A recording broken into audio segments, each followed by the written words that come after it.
Boa tarde. Boa tarde. Parte da tarde, seminário grande, né? Uma conferência entusiasmada, inovadora só por ter sido criada, mas obviamente com uma carga de informação grande, e imagino que, como todos estão, mas vamos animar, ainda tem mais 6 bate-papos depois do meu, e o coffee vai ser after, né? Não vai ser break, não vai ter quebrada, não. Mas queria dizer da minha alegria de estar aqui, atendendo o convite do Tadeu, que é conterrâneo, secretário adjunto, junto com o Fabrício, para que nós estivéssemos aqui. Trago um abraço do prefeito de Contagem, Alex de Freitas, que não pôde estar, pediu que eu substituísse, para que nós trouxéssemos este caso de inovação recente na nossa agenda e compartilhasse com vocês, entendendo que o nosso papel é de estar integrando coisa boa, dificuldades e procurando fazer o desenvolvimento. Contagem é uma cidade de 700 mil habitantes, na região metropolitana de Belo Horizonte, junto com Uberlândia, compõe aí as 2 maiores cidades depois da nossa capital, Belo Horizonte. E o Alex assumiu num intento e fazendo uma agenda bastante inovadora, não é? E, nesse quesito, eu, como secretário de governo, tenho tocado essa agenda, até então era consultor, já fui prefeito, fui vice-presidente de gestão pública na Frente Nacional de Prefeitos, e essa agenda de inovação já toquei, né, na parte de Smart City, e a gente já tem uma certa familiaridade, e fico feliz de ver seminários como esse para a gente avançar com ela. Deixa eu ver aqui aqui. Bom, acho que a primeira questão é a gente entender o mundo que a gente está vivendo, né? A palavra inovação é do chamado mundo VUCA, né? Tudo é complexo, são muitas variáveis ao mesmo tempo, a informação rodando numa velocidade muito forte, tudo muito volátil, quer dizer, as coisas mudam a todo momento na agenda e a gente tem que estar muito atento para isso. Cada vez mais os trade-offs de escolhas são colocados com uma ambiguidade muito forte na agenda. Às vezes o difícil é você escolher o que você vai deixar de fazer, tudo é importante, o que é prioridade, e como tocar essa agenda com recursos escassos, a política desencantada, o país em colapso, a parte fiscal totalmente exaurida, né? Crises transversais, fiscal, com a crise de valores, uma crise política, e a gente tem que lidar com isso tudo num cenário que o cidadão cada vez exige mais com seus direitos e a capacidade é cada vez mais difícil de efetivar as políticas públicas. E, claro, também um cenário de incertezas, né? A gente tem hoje uma macroeconomia, a parte política, cada dia com uma agenda colocada e que a gente tem que estar muito atento a essas variáveis para que a gente não tenha um planejamento. Não pode ter falta de planejamento e não pode ter um engessamento para estar atento a todo esse cenário do mundo VUCA e dessas incertezas. E o mundo VUCA na gestão pública, ele ainda tem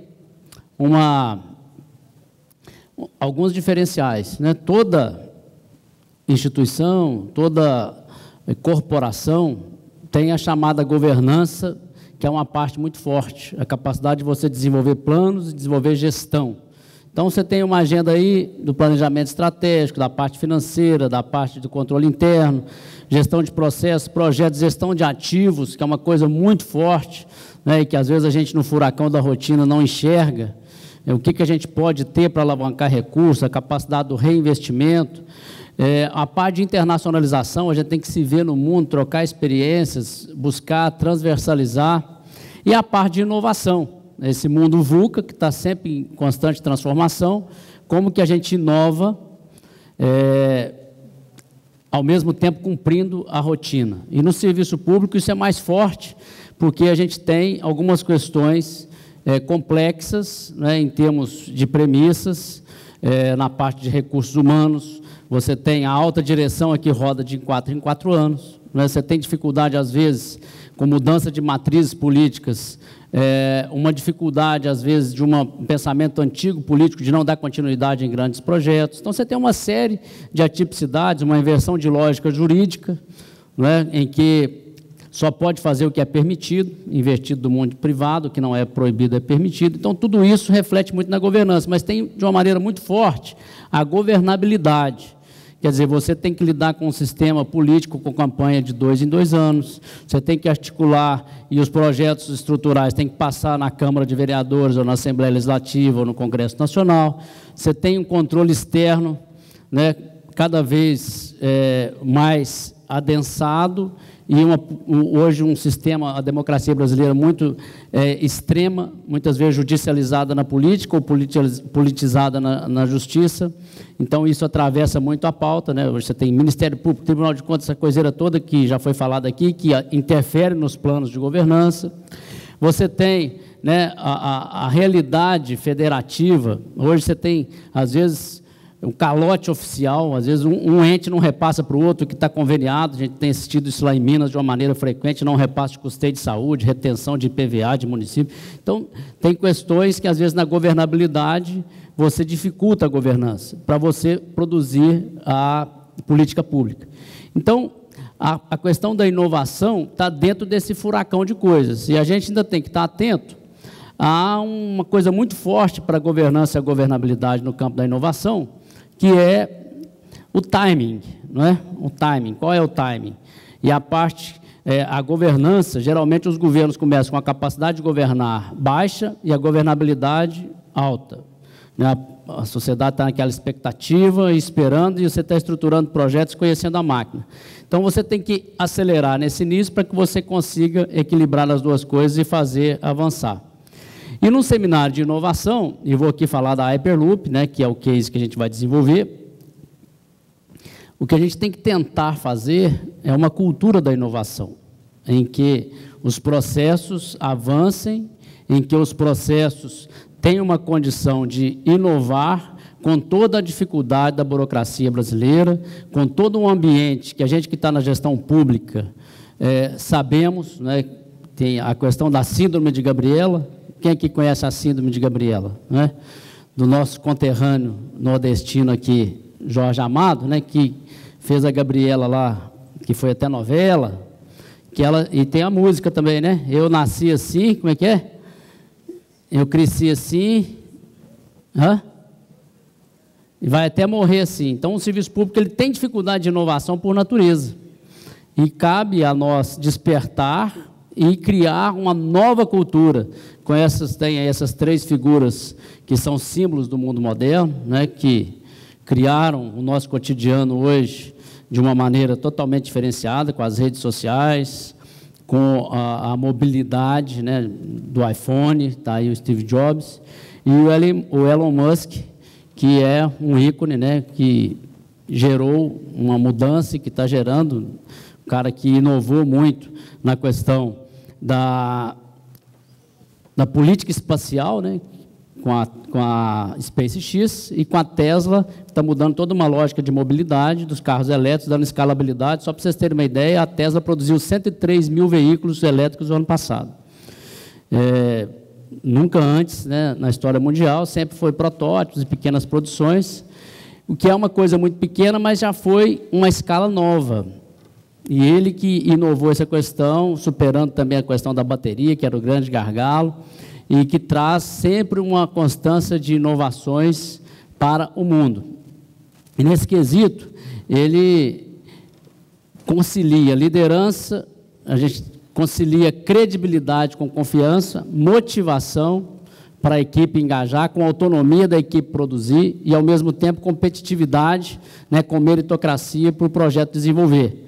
E, a partir daí, fazendo da informação um grande insumo para que os projetos desenvolvam e, a partir daí, avancem.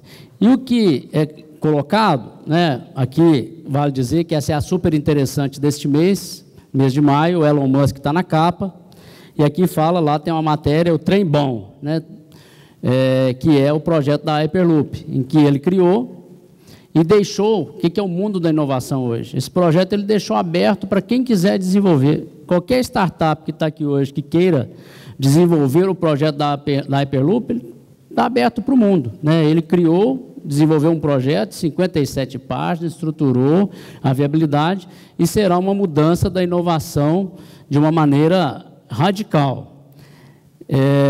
Aqui falando um pouco do projeto. E, nesse contexto, a Prefeitura de Contagem, ela, mesmo num contexto de governabilidade complexo, né, em termos de matriz política, uma diversidade forte, canal de diálogo difícil com o governo do Estado, conseguiu, através da FIENG, um canal de diálogo de articulação, quando viu que a Hyperloop estava querendo montar uma sede na América Latina.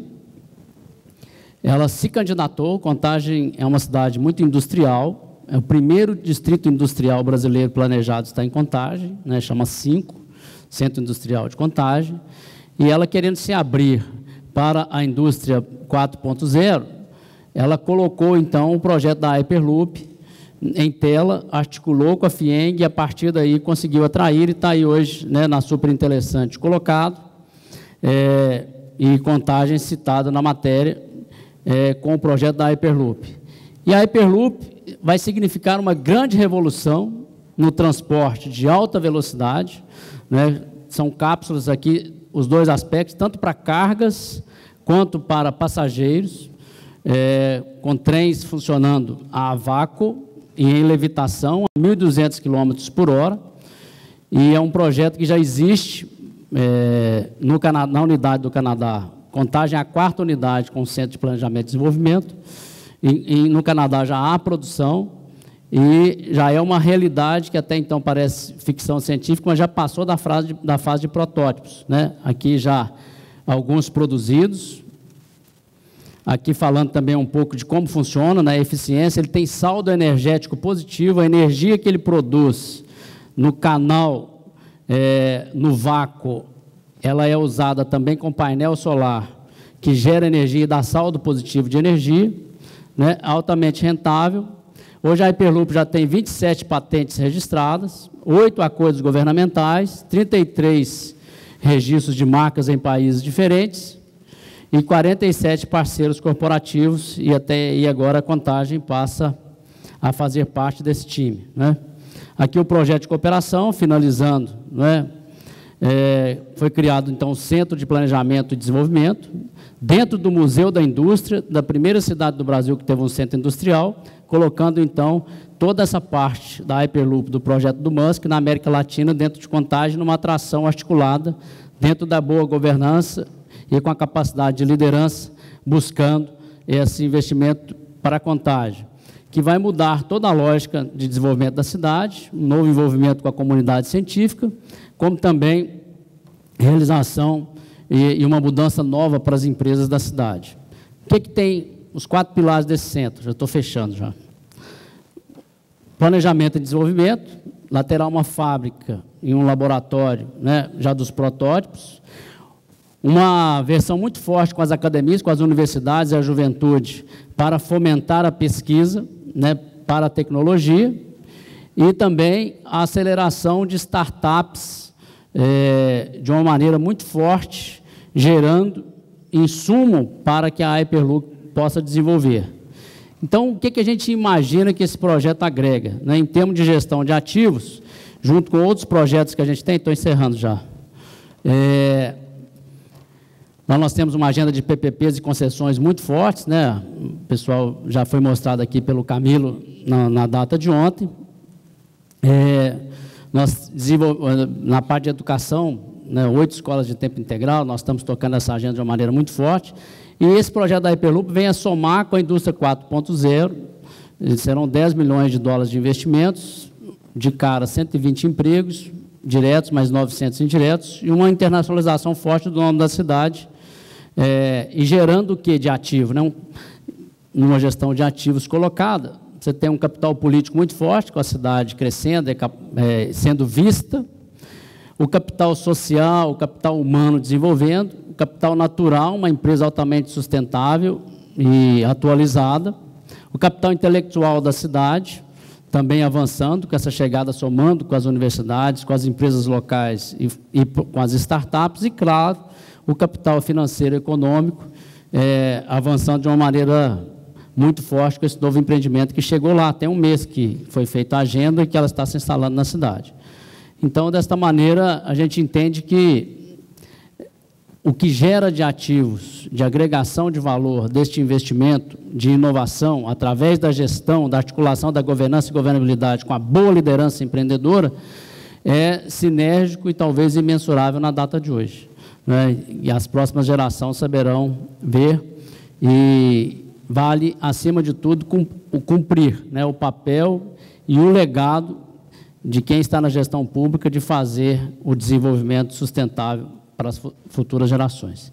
Então, de uma maneira muito rápida, né, é o que a gente queria passar, e ficamos à disposição para quem quiser conhecer mais a fundo o projeto. Obrigado, boa tarde a todos.